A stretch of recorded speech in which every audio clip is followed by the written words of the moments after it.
Is Canelo done after this? And if he's not, he has 2 more fights with Turki Al-Sheikh. What other 2 fights can we see from him?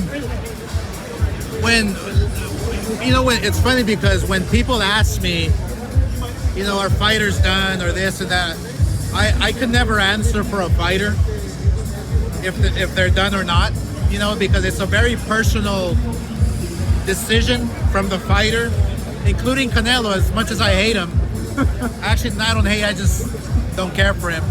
But if he wants to fight again or if he doesn't, that's obviously his decision.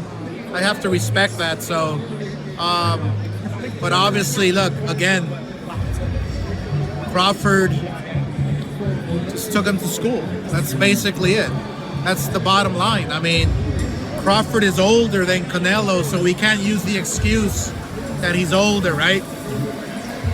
We can't use the excuse that, oh, well,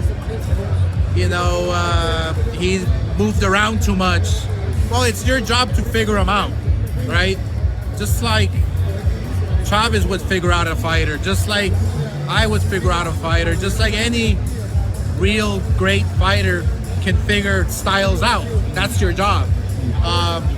Is Oscar indirectly saying Canelo is not a real great fighter?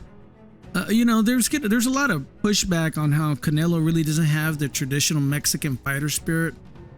They're going to make a comment on something that Canelo did during the fight that is interesting, and for some of you hardcore Canelo fans, probably never even consider it, but you might want to hear this.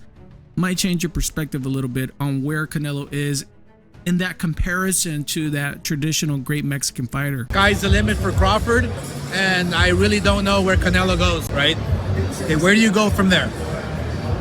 He's going to have a very difficult time dealing with the media, with the fans, because any fighter he chooses to fight next is not going to be good enough, right? Because he already beat the top dog.